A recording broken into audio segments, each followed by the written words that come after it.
Hello guys, welcome back to my channel. তো আজকে এই যে ভিডিওটা দেখছো, সেই ভিডিওটা কিন্তু বেশ অনেকদিন পুরনো। অর্থাৎ যবে এটা আমি এঁকেছিলাম, এই কৃষ্ণ ঠাকুরটা এঁকেছিলাম, তখন এটা আমি ভিডিও করেছিলাম। প্রায় 1 বছর কেটে গেছে। কোনো কারণে ভিডিওটা আমার চ্যানেল থেকে ডিলিট হয়ে যায় এবং আমি আর ভিডিওটা তোমাদের সাথে শেয়ার করতে পারিনি। তো ভাবলাম ভিডিওটা আবার শেয়ার করি। তো এইটা আমি একটা ফার্স্টে একটা কিন্তু পোর্ট্রেট এঁকে নিয়েছি এখানে কৃষ্ণের। তো এখানে কিন্তু এটা আমি কোন মানে এই কৃষ্ণের আসলটার নাম কি, যে নামটা সেটা কিন্তু তোমরা কমেন্টে জানিও।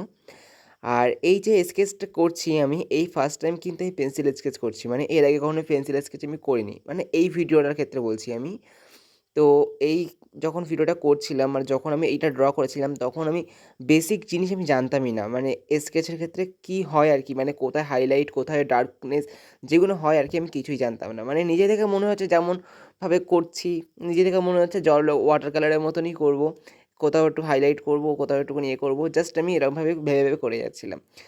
আর আমি এখানটাতে ব্লেন্ডিং করার জন্যে আমি ঘরোয়া পদ্ধতিতে এখানে এয়ারবাডসের আমি নিয়েছি ব্লেন্ডিং করার জন্যে। আর কিছু কিছু জায়গায় আমি পন্ডস নিয়েছি, পন্ডস, অথবা তোমরা টিস্যু পেপারও নিতে পারো।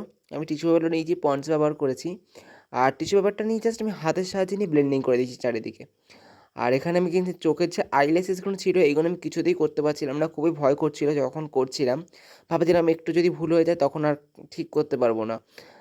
তবুও নিজে নিজে একটু ভয় ভয় করে চেষ্টা করেছি, কিন্তু একদমই ভালো হয়নি। যখন এটা করেছিলাম তখন আমার কাছে এটা অনেকটাই ভালো ছিল, কারণ তখন এর থেকে বেস্ট আমি আর কিছু করতে পারতাম না, কিন্তু এটা আমার এখনকার মনে হয় এটা আরও বেটার হতো। তো দেখো এখানে কিন্তু আমি ওপর চোখের পোর্শনটা করে নিয়েছি, এবার আমি মুখের এই স্কেচটা করব। তো দেখতেই পাচ্ছ আমি এখানে কিন্তু টিস্যু পেপার দিয়ে ভালো করে চারিদিকে ব্লেন্ডিং করে নিচ্ছি। আর এই জায়গাটায় যেটা দেখছো, এই হাইলাইটগুলো দেওয়ার চেষ্টা করছি আমি অনেক কিছুটা করে, যদি বা যাই পেরেছি তাই করেছি। আর মাথায় জানি না কী চলছিল, 4 সাইডে এরকম কলকা মতন করেছি, এটা কিন্তু একদম ভালো লাগছিল না। করছিলাম এখানে ফ্রেম টাইপসের, মানে ব্যাকগ্রাউন্ডটা একদম ফাঁকা লাগছিল, ওই জন্য আমি চাচ্ছিলাম এটা যেন ফ্রেম করার। মানে এই খাতাটা বড্ড বড় হয়ে গেছিলো, আর বড় হলে আমি মানে এই ড্রটা খুব ছোট করে ফেলেছিলাম, ওই জন্যে এটা আর কি আমি 4 সাইডে এরকম ফ্রেম মতন করার চেষ্টা করেছিলাম। ফ্রেম তো হয়নি, অন্য কিছু হয়ে গেছে। তো দেখো এবার আমি গলার সাইডটা করছি। আমি তখন বেসিক সেন্সে যেটুকুনি কাজ করছিল, তখন মনে হতো যে গলার নিচটা একটুখানি কালচে ছাওয়া, মানে গলার যে ওপরে ছাওয়াটা পড়ে মুখে, সেইটা করার জন্য আমি এখানে পুরো ডার্ক করে দিয়েছিলাম।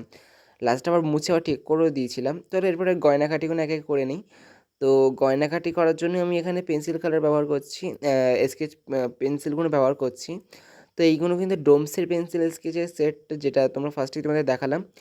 আর আমি এখানে কিন্তু আমার যেমন যেখানে যেখানে যেরকম দরকার পড়েছে সেখানে সেরকম পেন্সিল ইউজ করেছি, মানে যে কোথাও 2B, কোথাও 8B, কোথাও 10B, এরকম বলতে চাইছি। তো লাস্টে দেখছিলাম আমার হাতের তলায় মানে ওই পেন্সিলগুলো লেগে যাচ্ছিলো, তো তার জন্য আমি একটা কাগজ ব্যবহার করেছি।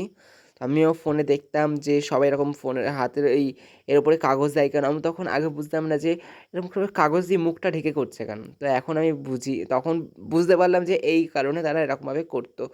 তো দেখো এখানে কিন্তু আমার প্রায় কিন্তু কমপ্লিটের মুখে এটা। তো তোমাদের কেমন লাগলো কমেন্টে কিন্তু অবশ্যই জানিও। জানি ভালো হয়নি, তবুও একবার জানিও কমেন্টে। ভালো লাগলে লাইক, কমেন্ট, শেয়ার এবং সাবস্ক্রাইব করে দিও। টাটা।